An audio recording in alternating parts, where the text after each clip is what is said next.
أعوذ بالله السميع العليم من الشيطان اللعين الرجيم.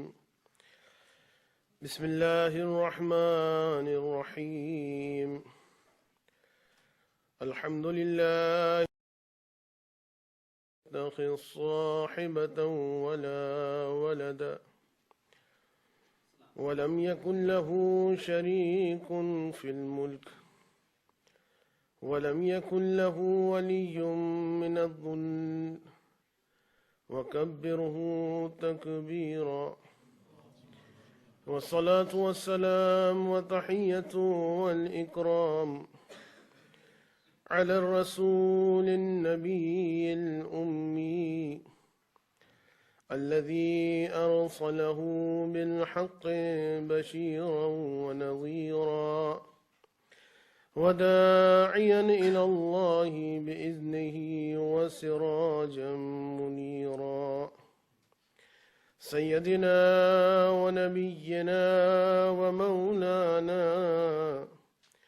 أبي القاسم محمد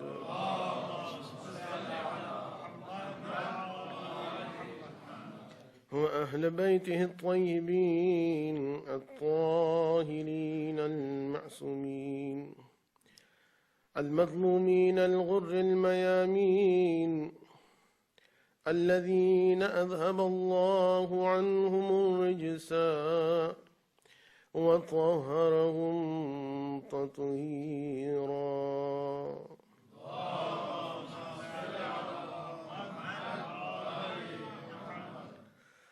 اللهم لعن أول ظالم ظلم حق محمد وآل محمد وآخر تابع له على ذلك. اللهم لعن العصابة التي جاهدت الحسين وشايعت وبايعت وتابعت على قتله مئة مرة.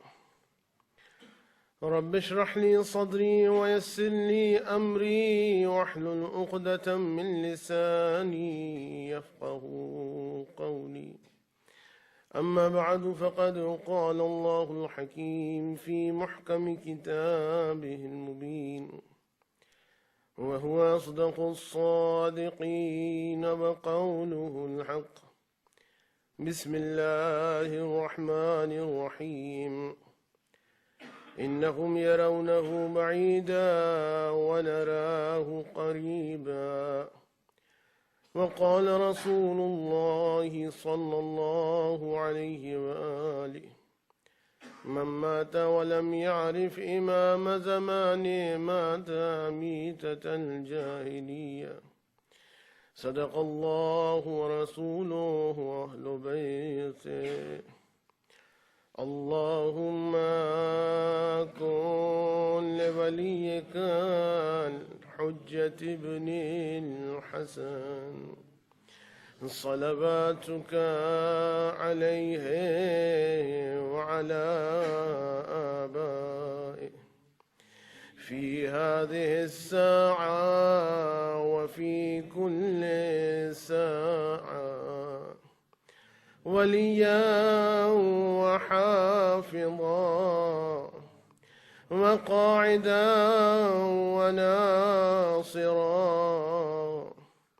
ودليلا وعينا حتى تسكنه أرضك طوعا وتمتعه فيها طويلا. درود پڑھ دے محمد.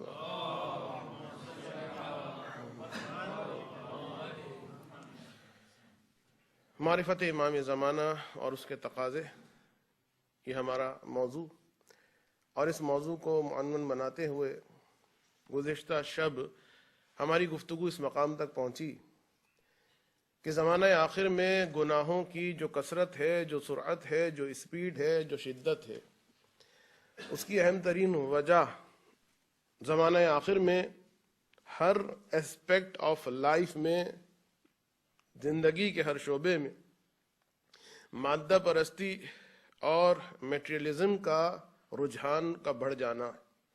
انسان اگر دوستیاں بنا رہا ہے تو یہاں خدا مد نظر نہیں ہے, یہاں اسلام مد نظر نہیں ہے. دوستیوں میں بھی مادہ پرستی, رشتہ داریوں میں بھی مادہ پرستی. وہ رشتہ دار جو پیسے والا نہیں ہے تو چاہے کتنا ہی قریبی رشتہ دار ہو اب وہ دور کا رشتہ دار بن جائے گا, اور وہ رشتہ دار کے جو بہت پیسے والا ہے کتنے ہی دور کا رشتہ دار ہو سب سے قریبی رشتہ دار بن جائے گا. تو ہر انداز سے ہر مسئلے میں انسان کی نگاہ, انسان کی سوچ, انسان کی فکر فقط اور فقط مادہ پرستی, فقط اور فقط لگژریز کے, جس کی وجہ سے کہ جب مادیت آتی ہے, جب ایک میٹریلسٹک سوچ آتی ہے تو اس کا نتیجہ یہ ہوتا ہے کہ پھر جہاں پر مادہ پرستی ہوتی ہے وہاں سب کچھ ہوتا ہے, خدا نہیں ہوتا. اور جہاں سے خدا اور خدا کا تصور ختم کر دیا جائے, کم کر دیا جائے, اٹھا دیا جائے, اس جگہ پہ آتا ہے شیطان. فَهُوَ لَهُ قَرِينٌ, اور وہ دن رات کا اس کا ساتھی بن جاتا ہے. اور جب شیطان آتا ہے تو شیطان کا ہدف, اہم ترین چیز, قیمتی ترین چیز کہ جس کی ویلیو سے ہم اور آپ واقعاً حقیقتاً نہ میں واقف ہوں نہ آپ واقف ہیں. تھوڑا بہت آئیڈیا ہے کہ ایمان نعمت ہے, لیکن کیا نعمت ہے خدا کی قسم روز محشر ہمیں پتہ چلے گا کہ ایمان کس چیز کو کہا جاتا ہے. ایک شخص ہمارے اور آپ کے چھٹے امام جعفر صادق علیہ الصلوۃ والسلام امام کی بارگاہ میں آتا ہے اور امام سے اپنی غریبی کا رونا روتا ہے. مولا میں بڑا غریب آدمی ہوں, بڑا فقیر آدمی ہوں, پیسے ختم ہو گئے ہیں, کچھ دعا کیجئے, اور دعا نہیں تو کچھ دے دیجئے, میرے پاس کچھ بھی نہیں ہے, فقیر ہوں. تو امام نے اس کی مدد کرنے سے پہلے ایک سوال کیا اور پوچھا, تو کہہ رہا ہے کہ تو غریب ہے, تو کہہ رہا ہے کہ تیرے پاس کچھ نہیں ہے, ارے تیرے پاس تو اتنی قیمتی خزانہ ہے کہ جس کا اندازہ تجھے خود نہیں ہے. اب سوچئے آپ کہ مولانا کے پاس کوئی صاحب آئیں اور آ کے پریشانی کا ذکر کریں کہ مولانا میرا تو بینک بالکل کچھ بھی نہیں بچا, گھر میں کوئی پیسہ نہیں ہے, آپ کچھ مدد کریں, اور مولانا کہیں بھائی آپ کے پاس تو بہت پیسے ہیں. تو اس موقع پر اور بہت سارے موقعوں پر مولانا کو تو بخشا نہیں جاتا, لیکن مشکل یہ ہے کہ وہاں سامنے امام ہیں, مولانا کو کہہ دیں گے ایمان باقی رہے گا, امام کو کہیں گے تو ایمان کہاں رہے گا. لہذا اب کچھ کہہ تو نہیں سکتا تھا, گھبرا کے پوچھا مگر مولا یہ تو بتائیے وہ خزانہ ہے کہاں,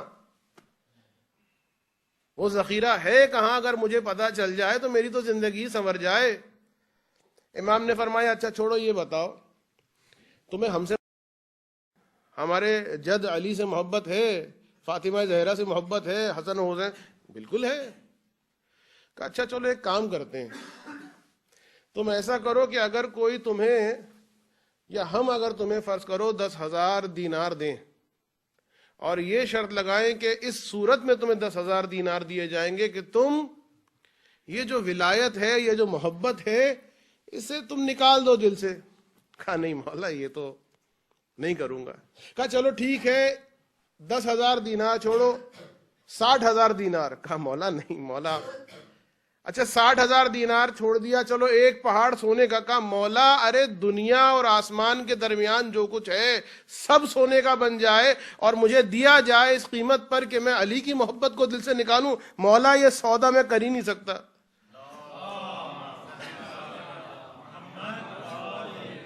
مولا نہیں سکتا. یعنی کیا مطلب, آپ سودا کب نہیں کریں گے, آپ ٹرانزیکشن کب نہیں کریں گے, کب ایک چیز کو نہیں بیچیں گے, جب تک اس کی ویلیو کے مطابق کوئی چیز ملے.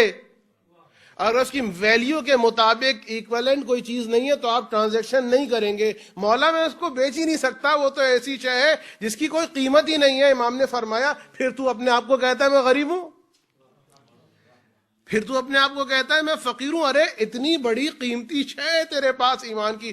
حقیقت میں خدا کی قسم ہمیں اپنی ماؤں کو کبھی سلام کرنا چاہیے, حقیقت میں اپنے والدین کو دعا دینی چاہیے کہ جنہوں نے ولایت اہل بیت پوری امانت کے ساتھ اپنے خون کے ذریعے سے ہم تک پہنچا دی. اور جو چیز بہت آسانی سے مل جاتی ہے کہ پھر اس کی ویلیو رہتی نہیں ہے. جو چیز آسانی سے مل جائے اس کی ویلیو نہیں رہتی ہے. تو اب آخری زمانہ اور آخری زمانے کے اعتبار سے جو ایک ویکنٹ جگہ ہے اس ویکنسی کو پورا کرنے والا کہ جس کا یہ ووکیشن بن سکتا ہے وہ کون ہے؟ وہ ہے شیطان. شیطان کا ووکیشن کیا ہے؟ الم اعہد الیکم یا بنی آدم ان لا تعبدوا الشیطان انہ لکم عدو مبین. تمہارا اوپن دشمن. اور جو اوپن دشمن ہوتا ہے وہ کہاں اٹیک کرتا ہے؟ بھائی اب میں زیادہ پولیٹیکل گفتگو کرنا نہیں چاہتا. جو چاہتا ہے کہ ایران کا ستیہ ناش کر دے وہ کس جگہ اٹیک کرے گا؟ وہ جو قیمتی ترین جگہیں ہیں وہاں پر سرجیکل اسٹرائکس کرنے کی کوشش کی جائے گی, جنگ کرنے کی کوشش کی جائے گی تاکہ نقصان ہو جائے, ختم ہو جائے. تو اب شیطان جانتا ہے, آپ کو نہیں معلوم, شیطان سے پوچھیے کہ وہ کتنا تڑپتا ہے کہ یہ ایمان کسی طریقے سے اس کو میں ہائی جیک کر لوں, اس کو میں کہیں سے اسنیچ کر لوں. لہٰذا یہ آخری زمانہ وہ ہوگا کہ جہاں پر فہو لہو قرین. آپ نے خدا کو بھلا دیا, میں آپ کا لفظ کہہ رہا ہوں, مقصود آپ لوگ نہیں ہیں. فہو لہو قرین, تم نے اللہ کو بھلا دیا, اللہ نے تمہیں بھلا دیا. اور جب جگہ خالی ہوئی شیطان آ گیا. شیطان آیا تو اس نے گناہوں پر گناہ کرانا شروع کیا, اور اس کا ٹارگٹ یہ ہے. کیا ٹارگٹ ہے؟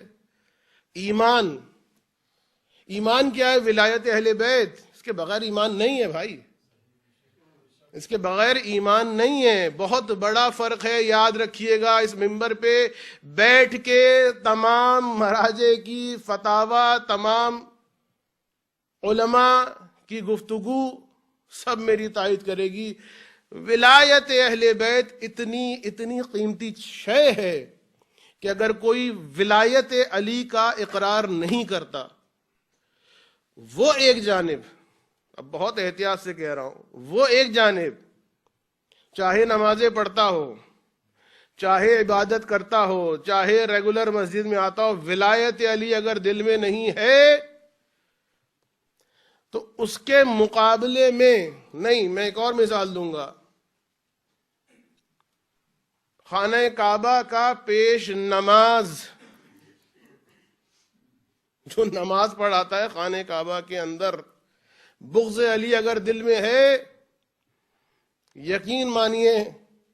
پھر روایت آتی ہے کہ اگر کوئی شخص سارا سال روزہ رکھے, ساری رات عبادت کرے, حج میں حالت احرام میں بین رکن و مقام, جو مقدس ترین مقام کعبہ ہے, مارا جائے اور بغض علی دل میں ہو, تو اس کی یہ عبادتیں اس کو کوئی فائدہ دینے والی نہیں ہیں. ینابیع المودہ, کنز العمال, یہ کتابیں ہیں کہ جس کے اندر یہ حدیث موجود ہے, اور یہ ہماری کتابیں نہیں ہیں, برادران اہل سنت کی کتابیں. تو ولایت اہل بیت اتنی قیمتی شے کہ ایک جانب عبادتیں ہیں, دوسری جانب عبادتیں نہ بھی ہوں, لیکن علی کا یقین مانیے, اعتراض مت کیجیے گا, وہ اس سے افضل ہے. بہت سارے لوگوں کو یہ بات ہضم نہیں ہوگی, لیکن بہرحال ولایت کو ہم نے سمجھا نہیں ہے, اس کی اہمیت کو ہم نے چانچا نہیں ہے. تو اب آخری زمانے میں جو ٹارگٹ ہے وہ ہے ایمان. تو بس اب ایمان جو آخری زمانے میں شیطان اس طرح سے زائل کرے گا, اس طرح سے چھینے گا, کہ کل میں نے آپ کے سامنے بیان کیا کہ وینشڈ نہیں ہوگا, ایک دم غائب نہیں ہوگا, ایویڈ ہوگا, آہستہ آہستہ, سلولی, اور پتہ بھی نہیں چلے گا. اور پھر اس اعتبار سے ایک روایت ہمارے سامنے آتی ہے کہ عید کا دن ہے مدینے میں, عید کا دن خوشی کا دن ہوتا ہے, لوگ نئے نئے کپڑے پہنتے ہیں, ایک دوسرے کو مبارکباد دیتے ہیں. اب طریقہ یہ ہوتا ہے, اور جب ہم ایسے علاقے میں ہوتے ہیں کہ جہاں پر ہم قم میں نہ ہو, ایران میں نہ ہو, نجف میں نہ ہو, تو مثلا پاکستان میں وہاں جو علماء ہوتے ہیں, تو چاہے ہم طالب علم ہوں یا نہ ہوں, عید کے دن بہرحال ان کو مبارکباد پہلے دینے جاتے ہیں. اب یہ 3 افراد